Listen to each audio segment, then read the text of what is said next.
Puji Tuhan, kekasih Tuhan, kita akan di dalam memahami Alkitab, ibadah kategorial, pemahaman Alkitab di dalam ibadah GPPS itu setiap Rabu pukul 18. Nah, saat ini kita akan belajar satu kebenaran firman Tuhan, diberkati dengan cara Tuhan.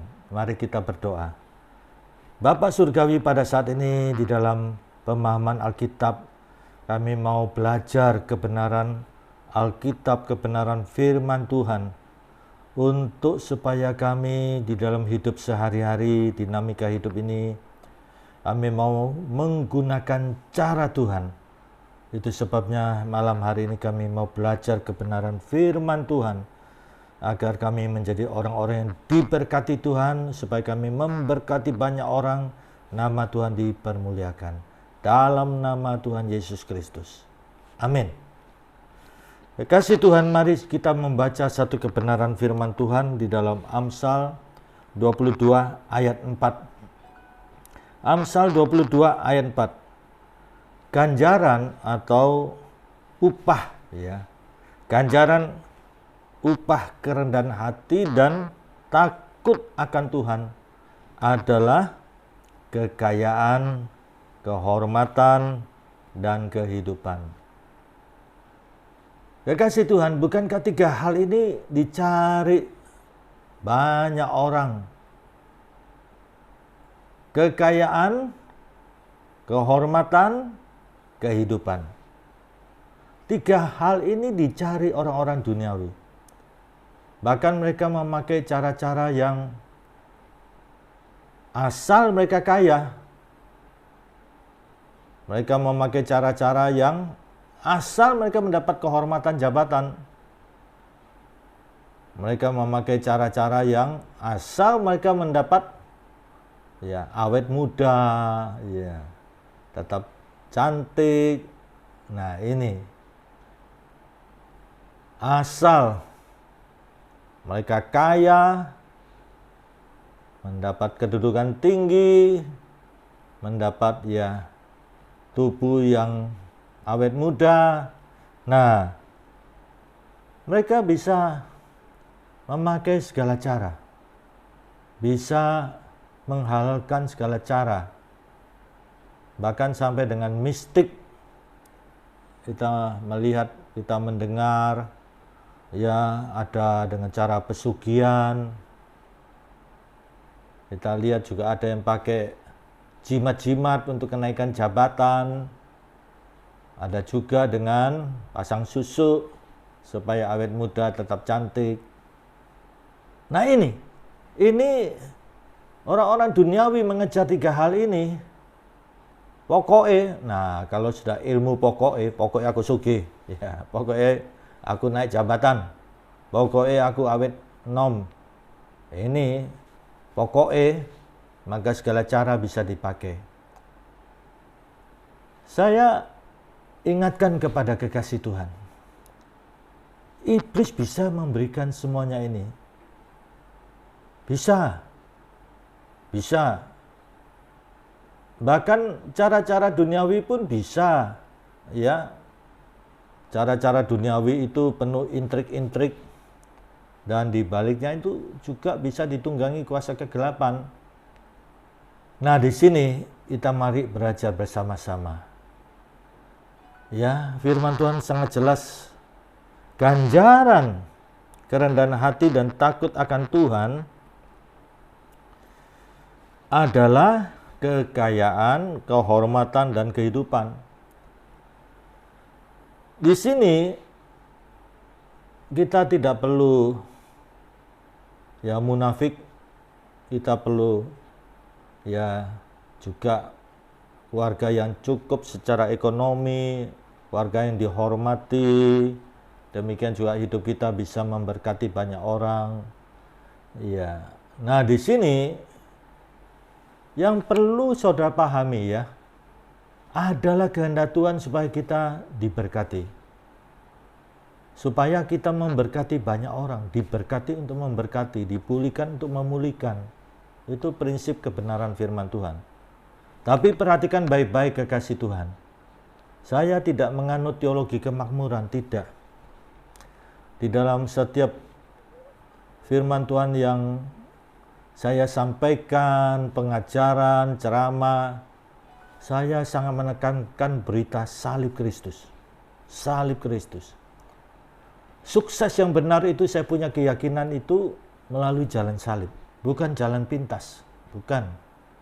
Jangan sampai kita mencari tiga hal ini dengan cara-cara duniawi, intrik-intrik, bahkan dengan cara mistik. Kita sebagai anak Tuhan, sebagai umat Tuhan, Tuhan sudah tunjukkan cara Tuhan. Nah ini, saya senang dengan kata cara Tuhan. Ya, karena saya pernah mengikuti satu seminar ceramah, bagaimana cara untuk berhasil, cara untuk sukses, ya. Tapi tidak disebutkan cara Tuhan. Ya, cara-cara yang diungkapkan ya cara-cara sekuler.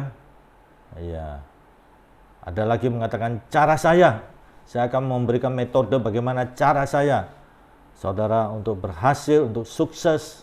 Nah ini, sampai ada yang mengatakan cara saya. Ya, saudara bisa buka di YouTube, ada yang, mari saya tunjukkan cara saya. Nah ini, kita sebagai umat Tuhan, betapa indahnya kalau kita memakai cara Tuhan. Nah ini, prinsip dasar yang harus kita pahami adalah kehendak Tuhan supaya kita memberkati. Nah ini, tentunya tidak bagus ya kalau hidup kita ini amburadul, hidup kita ini ya kacau balau. Tentunya ada salib ya. Bahkan Yesus sendiri mengatakan dalam Injil Lukas pasal 9 ayat 23. Barang siapa mengikuti aku, Yesus katakan dia harus mau menyangkal diri, bayar harga. Ya, menyangkal diri, pikul salibnya setiap hari. Jadi setiap orang punya salib masing-masing loh. Setiap hari. Dan mengikuti Yesus. Ini sangat-sangat prinsipil. Yesus sendiri menyatakan kalau engkau mengikuti aku. Nah ini, menyangkal diri. Maksudnya menyangkal diri itu apa? Daging kita ini penuh dengan keinginan. Keinginan mata, keinginan daging, gengsi, keangkuhan hidup. Harus mau bayar harga. Ya, jangan mau kenikmatan yang sesaat. Kenikmatan duniawi, apalagi kenikmatan yang berdosa. Itu malunya sampai anak cucu kalau ada kasus, ada skandal. Pikul salib, kita masing-masing punya salib. Jangan kita susah menderita karena ya, berbuat kejahatan. Bukan salib itu. Salibnya masing-masing. Ya, kita ini sudah hidup benar, hidup genah. Tapi kita difitnah, kita disusahkan. Nah ini, jangan membalas. Pembalasan itu haknya Tuhan. Kalau saudara membalas, Tuhan tidak bisa membalas. Serahkan Tuhan. Nah di sini, saudara mau dirugikan, saudara mau disusahkan, difitnah, tetapi saudara tetap mengucap syukur kepada Tuhan, tetap mau memikul salibnya, tetap ya setiap hari komitmen ya, dan tetap mantap di dalam Yesus, ikut Yesus. Nah ini baru dikatakan seorang murid. Nah, kekasih Tuhan, Amsal 22 ayat 4, ganjaran atau upah kerendahan hati dan takut akan Tuhan adalah kekayaan, kehormatan, dan kehidupan. Ini cara Tuhan. Sekali lagi, saya tidak mengajarkan teologi kemakmuran. Kekayaan ini tidak kemudian berarti saudara kita semua harus sugih instan. Tidak. Kita cukup bersyukur, itu pun kita sudah ya kaya di dalam Tuhan. Ya, kehormatan, kita bisa menjadi saksi Tuhan. Tidak harus kita punya jabatan, manajer, direktur. Kita kalau bisa menjadi saksi Tuhan, kita sangat berharga di mata Tuhan. Kita menjadi rekan kerja Tuhan. Kehidupan. Semua orang ingin panjang umur. Kalau anggota keluarga saudara ya berulang tahun, pasti saudara merayakan ya. Dari sederhana, makan di keluarga, dirayakan bersama, ya di rumah makan sederhana Pak, sampai kepada rumah makan restoran yang besar. Nah, pasti dirayakan. Khairil Anwar aja mengatakan di dalam puisinya, dia pujangga yang terkenal di Indonesia, aku ingin hidup 1000 tahun. Nah, ini kan pengungkapan sebetulnya mewakili sanubari banyak orang. Semua orang ingin panjang umur. Kekasih Tuhan, lihat, Alkitab juga banyak menunjukkan bagaimana supaya kita kenyang dengan panjang umur. Seperti Mazmur 91. Ku kenyangkan engkau, ya, panjang umur, puas dengan panjang umur. Nah ini, kekasih Tuhan, cara Tuhan itu ada. Jangan kita pakai cara duniawi, cara-cara mistik. Iblis itu bisa mewujudkan 3 hal ini. Tapi iblis tidak pernah memberikan dan cuma-cuma loh. Dia minta nyawa. Masakan saudara untuk memiliki seluruh dunia ini sampai mengorbankan anak yang saudara sayangi sebagai tumbal. Kalau Tuhan memberi, cara Tuhan itu diberikan dan cuma-cuma. Karena ada kehendak Tuhan. Adalah kehendak Tuhan. Supaya saudara diberkati untuk memberkati. Ini kebenaran. Nah, kekasih Tuhan, ya, kita perhatikan. Kita belajar. Firman Tuhan sudah tunjukkan. Dan tidak ribet. Tidak jelimet. Ya, tidak mumet. Rendah hati dan takut Tuhan. Ini cara Tuhan. Kerendahan hati dan takut Tuhan. Tidak ditunjukkan harus 5 prinsip, harus 10 prinsip, harus 15 prinsip. Tentunya kalau saudara mendengar ceramah, bagaimana supaya kita bisa ya memberkati, ada 15 prinsip. Waduh, ya, masa serumit itu. Lihat firman Tuhan. Rendah hati dan takut Tuhan. Ganjaran, upah, kerendahan hati dan takut akan Tuhan. 2 hal ini. Sederhana sekali, jalani hidup ini, dinamika hidup saudara. Ya, di dalam menjalani hidup sehari-hari, pergumulan, kesulitan, kesukaran, dinamika hidup ini. Kita kan masih ada di atas daratan, bukan di awan-awan. Ya, nah, jalani. Ini, saya tegaskan, jalani. Dengan cara bagaimana? Rendah hati dan takut Tuhan. Masa ini Amsal 22 ayat 4 ini hanya basa-basi. Ya, seperti ada kawan saya, Pak Sewi, janji Tuhan ini seperti muluk-muluk Pak Sewi. Janji Tuhan ini sepertinya tinggi di langit sana. Iya, sekian banyak janji Tuhan ini saya baca di Alkitab. Apalagi di dalam Yohanes 15 itu pokok anggur dan carang. Apa saja yang kamu kehendaki, kamu akan menerima. Apa saja, loh Pak Sewi sampai sebegitu rupa. Ya sekatakan apa saja, bukan kemudian ya saudara minta sakarepe dewe untuk kesenangan daging, mata, dan keangkuhan hidup. Apa saja itu kan kuncinya kalau kamu di dalam Yesus dan firman-Nya di dalam kamu, maka pasti kamu, saudara tidak akan minta-minta yang nyeleneh-nyeleneh. Pasti itu karena firman Tuhan ada di dalam saudara. Dan kebenaran janji Tuhan adalah ya dan amin. Saya yakin saudara. Dulu pun saya lihat janji Tuhan begitu banyak ya. Begitu bagus-bagus, begitu ya seperti berbunga-bunga. Iya. Tapi saya tanya beberapa orang itu, ya hampir semua tidak mengalami. Nah janji itu sepertinya muluk-muluk. Tetapi setelah saya menjadi hamba Tuhan, saya belajar dan saya melakukan bagian saya sebagaimana janji Tuhan. Janji itu diwujudkan saudara. Janji Tuhan selalu mengandung 2 unsur. Bagian saya dan bagiannya Tuhan. Kita lakukan bagian kita dengan tekun. Dan ingat, komitmen. Jangan berdosa dalam perkataan, di dalam pikiran, di dalam hati, di dalam perbuatan. Pada umumnya saya perhatikan di kalangan umat Tuhan, mana janji Tuhan itu? Mana Pak Sewi? Aku seposo Pak, jengkang-jengking. Ya tolong dino, tolong wengi Pak. Mana janji Tuhan itu Pak? Ya, nah dia sudah mengomel bersungut-sungut. Akhirnya Tuhan tidak bisa melakukan bagiannya. Padahal Tuhan sudah siapkan minggu depan. Tapi hari yang keempat sudah ngomel, sudah mengeluh.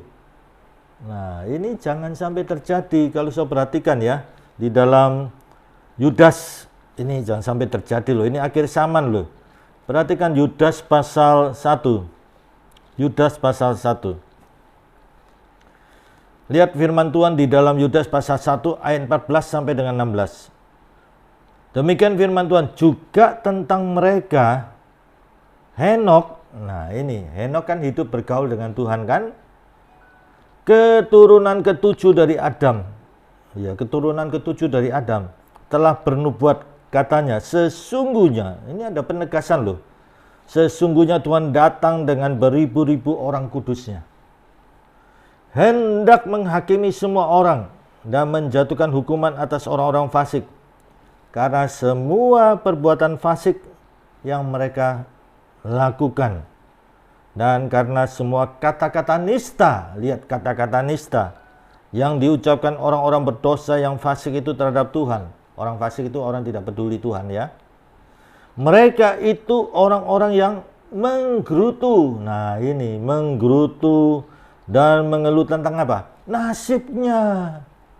Apalagi sekarang ini wabah COVID-19. Telinga saya ini sudah berapa kali saya dengar ini. Iya. Aduh aku ini apes Pak Sewi. Ini sudah kena PHK. Iya. Dan tidak ada lagi saluran berkat, bingung Pak Sewi. Saya harus bayar air, bayar listrik.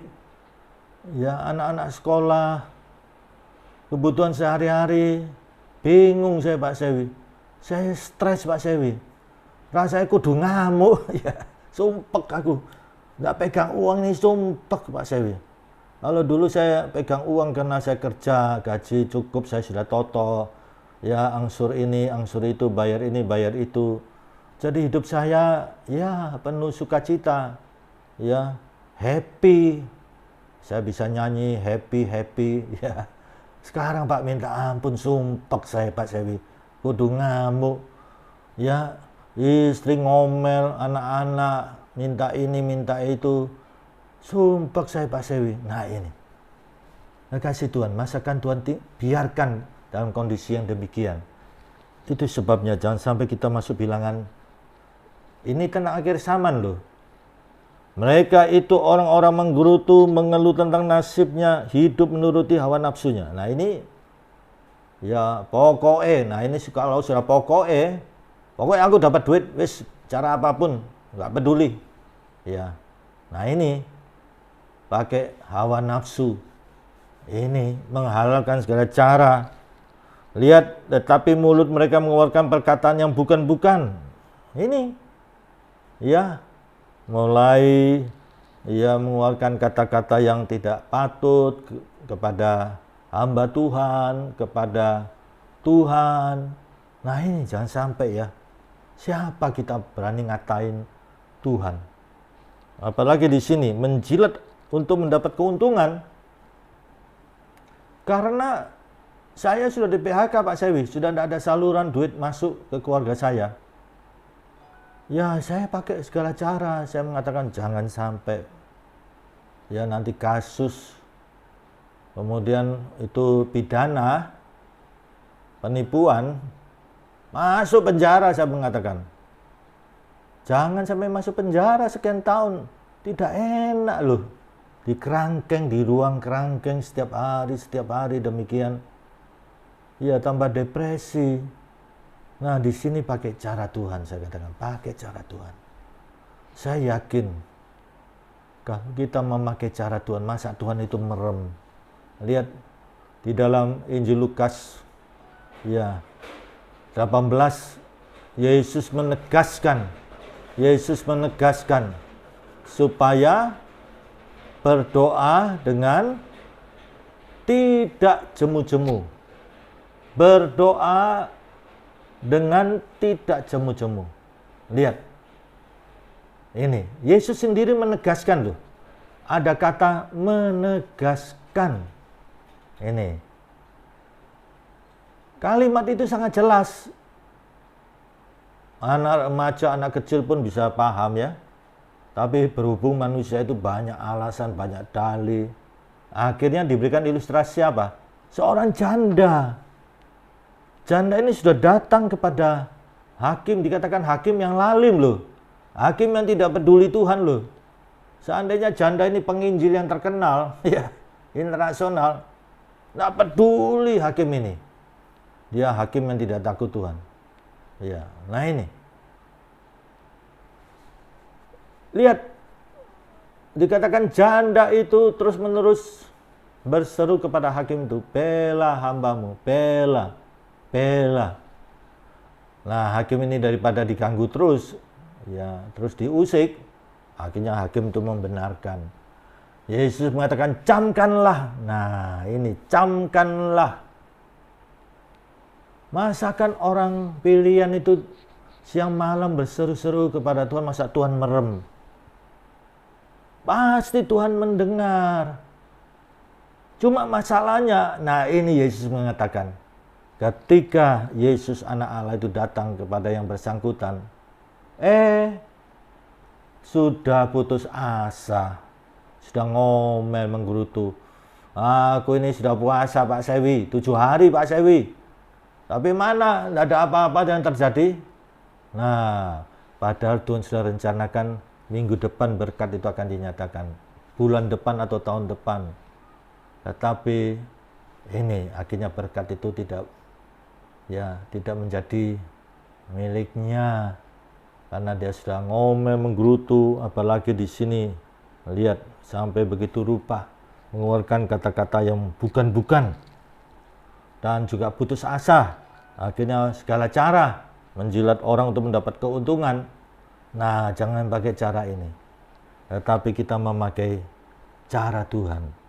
Nah, kekasih Tuhan, lihat kebenaran ini, cara Tuhan, sederhana sekali, sangat sederhana, tidak jelimet, tidak mumet, tidak ribet. Iya, ganjaran upah kerendahan hati dan takut akan Tuhan adalah kekayaan, kehormatan, dan kehidupan. Nah, di sini tentunya kita harus pahami ya tentang kerendahan hati dan takut akan Tuhan. Kalau saudara baca buku-buku rohani, buku-buku teologi, banyak definisi. Saya tidak akan memaparkan definisi A, B, C, D, ya. Nanti bikin bingung. Pendapat si A begini, pendapat si B begini, pendapat si C begitu. Saya mempunyai pemahaman, kalau saudara punya kerendahan hati itu, saudara hati-hati dalam perkataan, di dalam pikiran, di dalam hati saudara, di dalam perbuatan. Ini, saudara sadar, ya, bahwa saudara ini kecil di hadapan Tuhan. Di dalam Injil Matius pasal 11 ayat 25, Tuhan tunjukkan rahasianya kepada orang kecil, tapi Tuhan sembunyikan bagi orang pandai. Bukan Tuhan tidak butuh orang pandai, sangat dibutuhkan untuk pelayanan kaum intelektual. Kenapa Tuhan tunjukkan orang kecil? Orang kecil di sini bukan orang miskin, tidak punya apa-apa. Orang kecil ini bisa pengusaha, bisa ya mereka yang punya kedudukan tinggi, bisa orang kaya, bisa juga mereka yang sederhana, bisa saja mereka yang orang ya berpada dengan apa yang ada. Jadi kata kecil di sini dia merasa kecil di hadapan Tuhan yang Maha Kuasa itu. Tuhan semesta alam. Tuhan yang menciptakan langit, bumi, laut dan segala isinya. Dan kesadaran inilah membuat dia selalu datang di bawah kaki Tuhan. Kesadaran ini bahwa dia butuh Tuhan. Nah, ini kerendahan hati. Tidak menyombongkan dirinya. Takut akan Tuhan itu pun banyak definisi, tapi dalam pendapat saya takut Tuhan itu hidupnya itu tidak ada dosa tersembunyi, tidak ada skandal-skandal, dia anak terang. Ingat ya, di dalam firman Tuhan katakan apa dalam kegelapan yang tidak dibukakan Tuhan. Jangan sampai ada dosa-dosa tersembunyi. Jangan sampai terbuka, akhirnya malu sampai anak cucu. Nah ini, jadi takut akan Tuhan itu, dia benar-benar sadar bahwa Tuhan ada di sampingnya. Ini. Nah, kalau kita memperhatikan, ada beberapa hal yang tertulis di dalam Alkitab. Yang mengapa kerendahan hati dan takut Tuhan ini yang disukai Tuhan, sehingga ganjarannya adalah kekayaan, kehormatan, kehidupan. Kalau kita mempelajari firman Tuhan ya, karena kerendahan hati itu sesuai karakter Tuhan. Lihat di dalam Injil Matius 11 ayat 29, Yesus mengatakan, "Marilah kepadaku, belajarlah kepadaku, sebab aku lemah lembut dan rendah hati." Karena ini karakternya Tuhan. Berikutnya, kerendahan hati dan takut akan Tuhan itu akan menjaga, melindungi seseorang dari kehancuran. Ini, Amsal 16 ayat 5 dan ayat 18. Kemudian pasal 18 ayat 12. Ini kalau seorang yang punya ya karakter, rendah hati dan takut akan Tuhan, itu pasti melindungi yang bersangkutan dari kehancuran. Beberapa orang ya, itu sebabnya Yakobus ya, Petrus di dalam 1 Petrus pasal 1 ayat 24 dan 25. Manusia hidupnya manusia ini, kita lahir, mulailah kita membuka lembaran sejarah hidup kita. Ketika kita mati, nah ini sering kalau saya pimpin upacara duka cita, yang bersangkutan sekarang ini, sejarah hidupnya sudah ditutup. Nah, di sini, kasih Tuhan, ya, betapa pentingnya kita menjalani hidup ini di dalam kerendahan hati dan takut Tuhan. Karena itu menjaga, melindungi seseorang dari kehancuran. Rasul Petrus katakan seperti bunga rumput, ketika seseorang sudah mulai berbunga, jaya, makmur, lupa Tuhan. Saya banyak jumpai itu. Sombong, akhirnya hancur kehidupannya. Ini seperti bunga rumput. Pagi berbunga, sore menjadi layu. Ini. Dan lihat, kerendahan hati dan takut akan Tuhan itu, ya itu menunjukkan, ya sesuai firman Tuhan dalam Injil Lukas 19 ayat 8. Juga contoh Sakius. 2 Korintus kalau kita perhatikan juga pasal 8 ayat 1 sampai dan 5. Jemaat Makedonia. Lihat di sini kekasih Tuhan. Iya. Karena ada kerendahan hati dan takut akan Tuhan, maka bisa menggunakan berkat itu dengan benar. Saya juga menjumpai ada orang duitnya banyak, berlimpah-limpah. Sampai ada saya melayani ya konseling seorang ibu kaya raya, tokonya begitu banyak sekali. Stres, depresi. Karena apa? Suaminya banyak duit. Karena banyak duit bingung untuk apa. Akhirnya apa? Hura-hura sampai maaf. Ya hidup di dalam perzinahan, percabulan begitu rupa. Ya. Nah, sekarang kita harus pakai cara Tuhan. Maka kita belajar. Kita harus mau belajar. Ya, dilatih Tuhan. Kita melatih diri bersama dengan Tuhan supaya kita memiliki kerendahan hati dan takut akan Tuhan. Maka pertama-tama kita belajar sesuai Kolose pasal 3 ayat 15. Izinkan Tuhan dan damai sejahteranya memerintah hati kita. Ketika kita pernah ya, ada sinyal ya, hari ini rasanya saya mau marah. Ya. Nah, jangan dituruti. Itu sudah sinyal. Ingat ya, Yesus mengajarkan amarah bisa membawa kepada pembunuhan loh. Jadi kalau ada sinyal sudah rasanya mau marah, ya, ke kantor, ke toko, semua karyawan kena marah, kena semprot. Nah ini hati lagi jengkel. Nah ini sinyal.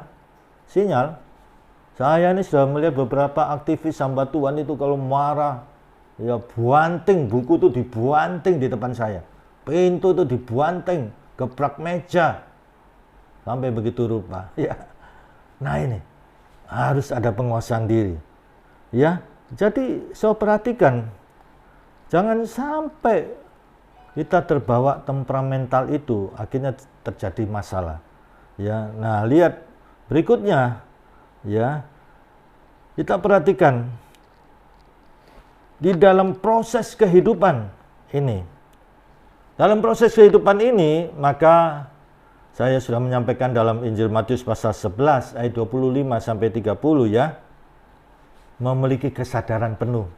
Ini karakter yang bagus ya. Bahwa kita kecil di hadapan Tuhan. Dan ini Tuhan tunjukkan rahasia. Bahkan kalau nanti baca di Alkitab ya. Ini yang diberkenan kepada Tuhan. Di dalam perkenanan Tuhan. Ini Tuhan tunjukkan rahasianya kepada orang kecil. Ini yang di dalam perkenanan Tuhan. Ini. Dan lihat, firman Tuhan nyatakan Bapa ya telah menyerahkan kepada anak, ya, yaitu Yesus Kristus. Dan Yesus mengatakan apa? Marilah kepadaku yang letih lesu berbeban berat. Mungkin dalam bahasa Yunani sangat jelas, capek secara batin. Mungkin saudara capek sekarang ini ya. Ini situasi kondisi yang parah ya. Saya lihat banyak orang stres, depresi, bingung. Ya kasihan, saya perhatikan mereka yang di PHK ini, kemudian tidak ada saluran uang masuk, pinjam sana ditolak, pinjam sini ditolak. Aduh, saya tidak bisa bayangkan ya, bagaimana ya nanti ini. Dan ini dikhawatirkan juga jangan sampai kemudian, ya mereka yang kemudian sudah pikiran buntu, sudah mampet. Wah, ini akhirnya bisa melakukan kejahatan. Kita terus berdoa untuk bangsa negara Indonesia ini, supaya para pemimpin kita ini diberi hikmat, agar wabah ini bisa teratasi, COVID bisa teratasi, bisa ditemukan vaksin, sehingga ya bisa teratasi, Indonesia diberkati Tuhan. Kita terus berdoa. Lihat berikutnya, ya kita harus eling, sadar, 1 Petrus 4 ayat 7, ya jadilah tenang, jangan panik, kita punya Tuhan, kita punya janji Tuhan. Ini ingat baik-baik, sadar, eling. Ya, 1 Petrus 4 ayat 7, kesudahan segala sesuatu sudah dekat.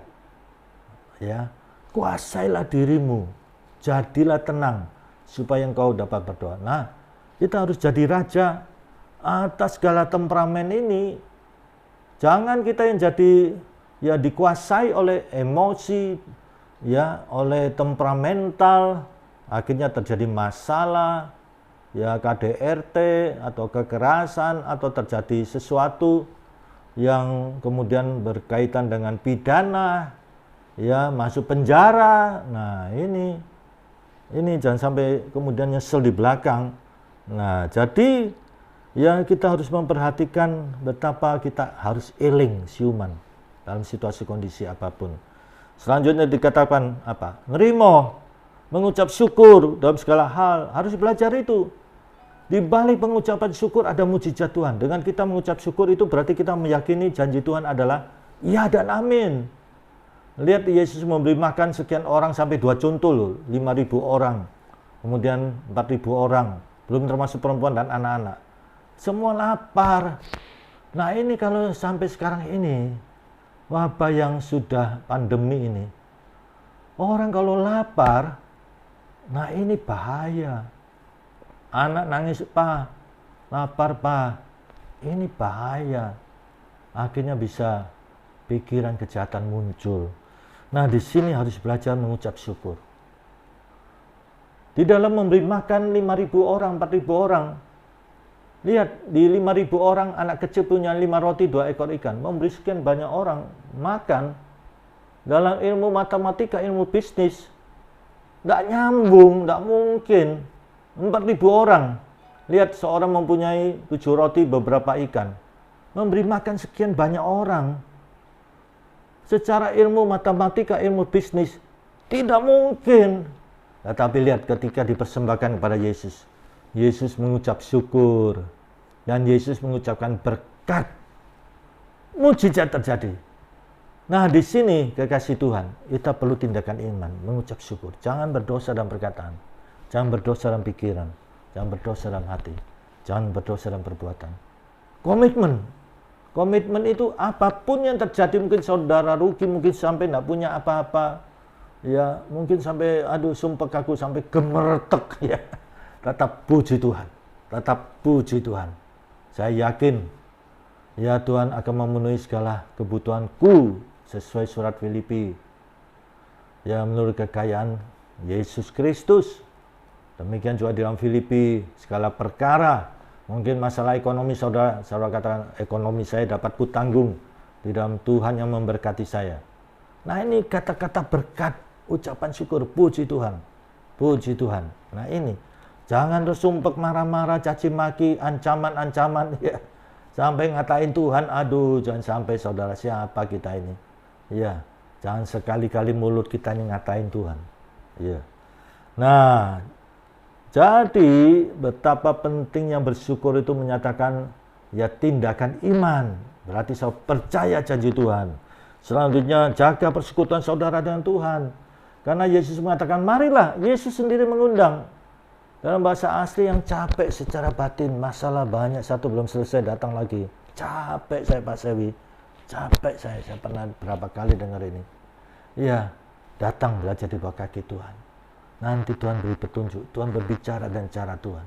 Tuhan pasti buka keran-keran baru bagi saudara. Tuhan akan memudahkan rezeki saudara. Iya, Tuhan itu tidak akan membiarkan saudara kebingungan. Nah di sini kekasih Tuhan, perhatikan baik-baik. Jaga persekutuan saudara, jaga.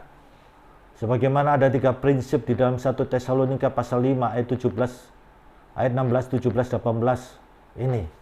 Kalau kita mau tetap di dalam damainya Tuhan, ya tetap bersuka cita senantiasa dalam situasi kondisi apapun, tetap nyanyikan pujian, tetap berdoa, tetap kondisi apapun, dan mengucap syukur dalam segala hal, karena itu menjadi kehendak Tuhan.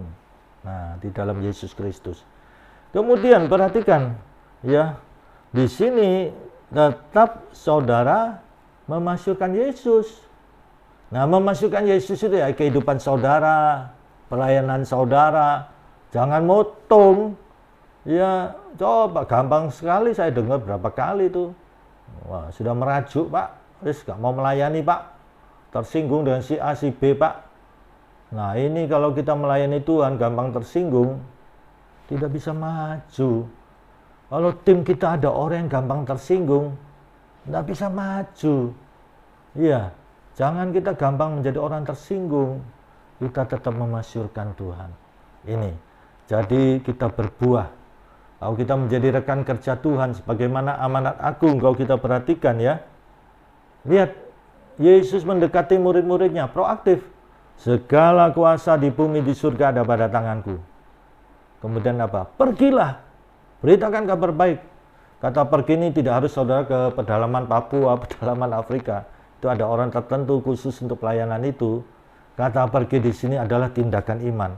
Kita tetap pergi membawa kabar baik, memasyurkan nama Tuhan Yesus Kristus, bersaksi. Lihat, Tuhan melakukan bagiannya. Lihat, ketahuilah, sampai Yesus tegaskan, ketahuilah. Ya, kalau saya sebagai pemimpin di gereja GPPS Sawan ini, ya saya memberikan pengumuman, ketahuilah. Ya ada beberapa orang yang tahu saya, walah Pak Sewi sibuk pasti lupa, ya pasti lupa. Ya saya harus diingatkan kan karena sekian banyak pekerjaan. Ya. Nah di sini Yesus mengatakan ketahuilah, ada penegasan. Aku menyertai engkau sampai kepada akhir zaman. Luar biasa. Jadi jangan khawatir ekonomi saudara masa depan keluarga saudara, kehidupan saudara, kalau saudara memasyurkan Yesus. Nah ini, lihat, berbuah bagi Kristus, jangan khawatir. Tuhan menjamin hidup saudara, ekonomi saudara, keluarga saudara, masa depan saudara. Sebab itu tugas kita adalah senantiasa naikkan pujian, ya, memasyurkan Tuhan. Ini seperti Raja Daud. Lihat, dia memuji Tuhan sampai begitu rupa. Sepanjang hari dia memuji Tuhan 7 kali, padahal dia orang sibuk raja, ya. Dia bisa memuji Tuhan sampai begitu rupa. Tantangan yang dihadapi pun berat, tetapi dia bisa memuji Tuhan. Nah ini, jadi mari kekasih Tuhan. Tuhan sudah menunjukkan cara Tuhan. Jangan khawatir. Ya, adalah kehendak Tuhan supaya saudara menjadi orang yang diberkati Tuhan untuk memberkati. Mari kita berdoa. Bapa Surgawi, kami sudah belajar kebenaran firman Tuhan. Setiap pribadi pada saat ini dalam pemahaman Alkitab ini, kami mau memakai cara Tuhan. Karena adalah kehendak Tuhan supaya kami diberkati untuk memberkati, dipulihkan untuk memulihkan. Dan Tuhan sudah tunjukkan caranya yang sangat jelas dan sangat sederhana, supaya kami menjalani dinamika hidup ini dengan rendah hati dan takut akan Tuhan. Kami percaya Tuhan pasti buka keran-keran yang baru, Tuhan buka jalan, Tuhan memberkati, Tuhan pasti menolong kami sehingga kami bisa bersaksi bahwa Tuhan hidup. Orang yang berharap kepada Tuhan tidak akan dikecewakan, tidak akan dipermalukan. Mari Tuhan berkati setiap pendengar pada saat ini sebagai hamba Tuhan. Dalam nama Tuhan Yesus Kristus. Dalam nama Tuhan Yesus Kristus. Dalam nama Tuhan Yesus Kristus, setiap pribadi, tangan Tuhan menjamah, tangan Tuhan yang berlubang di kayu salib menjamah. Tuhan pulihkan, Tuhan berkati. Jangan sampai mereka Tuhan berdosa dalam perkataan, pikiran, hati, dan perbuatan. Berkati juga Tuhan bangsa negara kami Indonesia. Tuhan yang berdaulat. Kami hanyalah hamba Tuhan yang memohon belas kasihan Tuhan. Tuhan tolong dapat ditemukan vaksin yang tepat, sehingga virus ini bisa diatasi dan umat-Mu bisa beribadah dengan tenang. Indonesia diberkati Tuhan. Kasih karunia Bapa Surgawi, kasih Tuhan Yesus, dan persekutuan Roh Kudus menyertai saudara mulai sekarang ini sampai Maranatha Tuhan Yesus datang kembali. Dalam nama Tuhan Yesus Kristus. Amin. Puji Tuhan, Tuhan memberkati.